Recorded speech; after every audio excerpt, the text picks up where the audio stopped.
Guys, magandang umaga sa ating lahat. Ayan, magluluto muna tayo guys ng noodles na may kasamang cabbage, garlic onion, roasted pork, itlog, at syempre huwag natin kalimutan yung oil at may kasamang white pepper. Ayan, magluluto na tayo guys. I-on ko na yung aking apoy para magigisa na tayo ng ating ayan. May kawali kasi ako dito sa gitna. Masyado makita. Ayan, dito na guys. At ako yung magluluto na.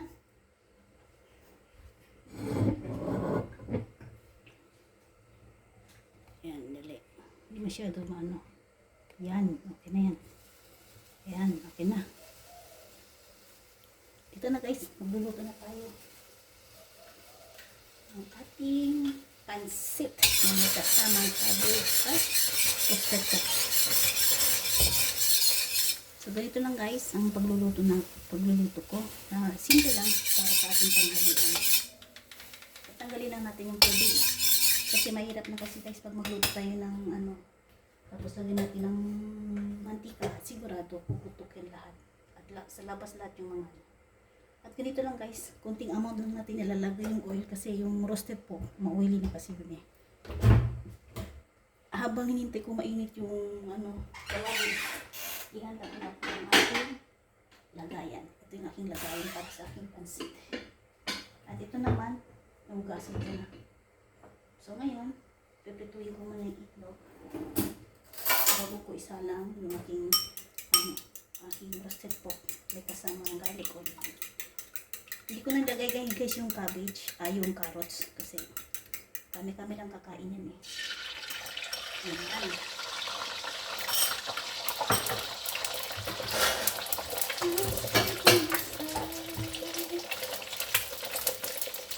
Ayan.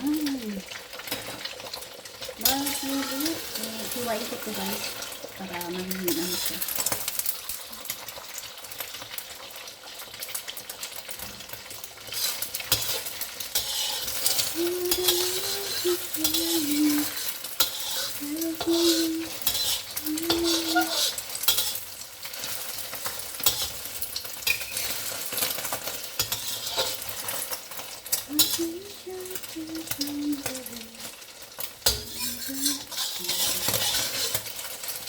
Ito na guys.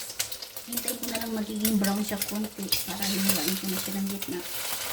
Ayan, ganito lang guys. Ito lang ating guys kung luluto. Ito lang tanggalin ko na. Dito ko na ilalagay. At syempre, ito muna yung aking roasted pork.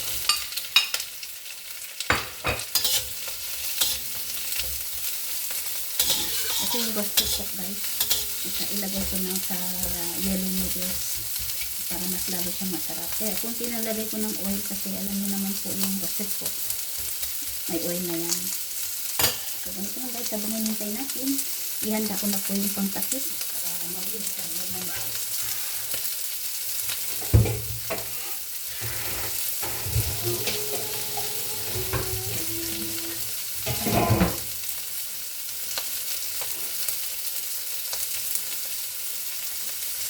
Ayan, lumalabas na yung oil na guys.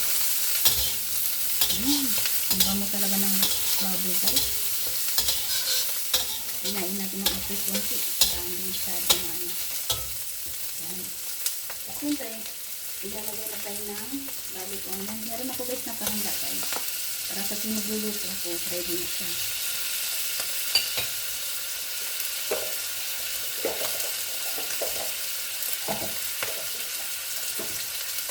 Habang diba? Guys, malit ko ang garlic onion. At siyempre, lagyan natin ang cabbage. Ayan o. Siyempre, tatanggalin na natin yung lahat para malinis ang tignan. Kaya yun naman ako guys. Pagdating sa pagluluto, hindi ko na madumi na sa pagluluto. Kailangan malinis yung nasa kusina. At wala kayo makita na tambakan. Kasi ang ginagawa ko talaga pagdating sa pagluluto, Malinis tayo. Yan. Yan na guys, pinaglagan ng tubig.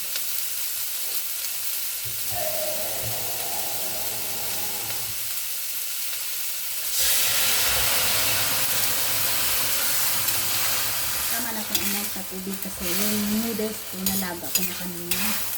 Ay lumambot na siya. So ngayon, lulutuin ko lang yung yung cabbage. So kailangan ko itong takpan para mabilis na maluto. Lagyan na natin guys ng yan. Estimate nyo lang yung panlasa niya. Siyempre, huwag natin kalimutan yung ating white pepper. Ayan. At siyempre yung ating oyster sauce na vegetarian mushroom oyster sauce. Ayan. Kasamtaman lang guys. Ayan. You are the one.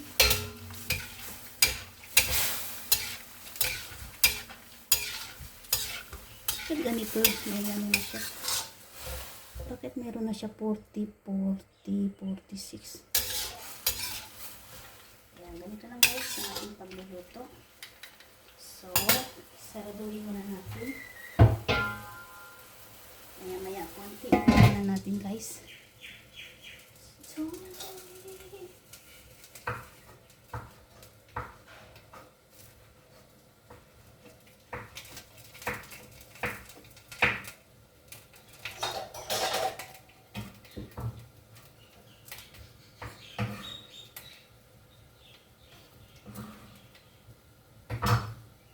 ito na po ang ating itlog. Hiniwa ko na. Maya konti. Pwede na yan. Bukas mo na ko ng pila. Habang hinintay natin ang ating gulay na lumambot. Mabilis din yung ating lumambot. Kaya isnumit nyo lang. Para hindi masisira yung pagluluto.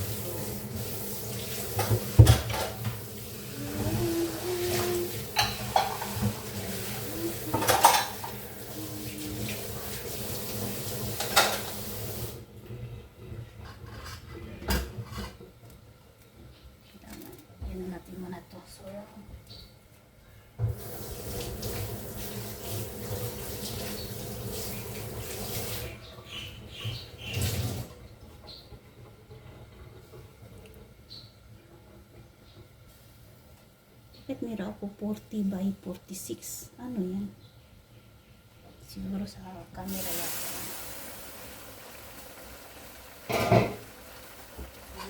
Kita nyo guys? Ayan, diba? Ito lang guys. So, tikman muna natin bago natin mag-add ng ating mga ingredient. Tingin ko okay na yan kasi yung roasted po guys. May lasa na kasi yun. Perfect. Ayan guys. Isasalang ko na guys yung aking noodles. Nalaga na din po. Ayan. Ganito na guys. Siyempre, inisin na natin ito. Para tuloy-tuloy na magiging malinis. At siyempre, nakahanda na din po ilalagyan ng ating noodles.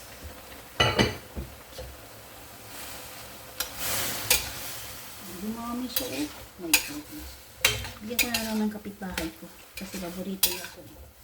Hindi ko na nilagay ng cabbage. Kasi, cabbage. Carrots. Kasi meron ako siya eh. Ayan, diba? Ganito lang guys. At syempre, puro na lang siya yellow. Ilalagay natin ang ating itlog. Ayan, diba?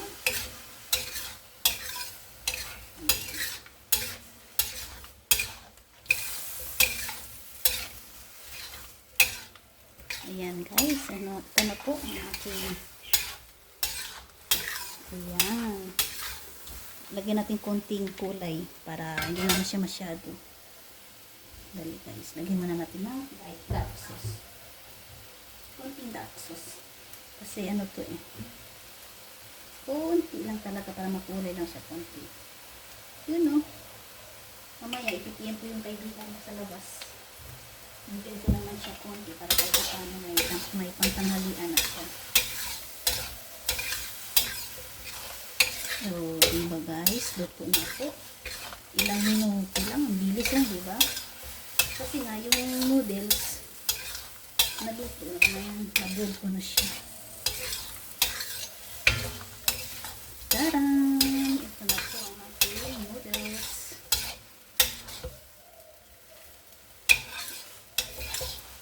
Kailangan sa pagluluto guys, huwag masyado magiging sobrang lambot yung ano natin, yung noodles natin. Tapos syempre, sa kanila na yun, kung gusto nila na maglagay ng ano doon, gusto nila maglagay ng ketchup. O, diba? Ayan lang. Buhay OFW. Paraan-paraan lang yan guys para makakain. Bawal yung mahina. Ito na guys ang aking noodles na may kasamang cabbage at saka roasted pork. Ayan, sisaluduin ko na. So ganito lang guys ang OFW, discarte lang guys para makakain ka lang.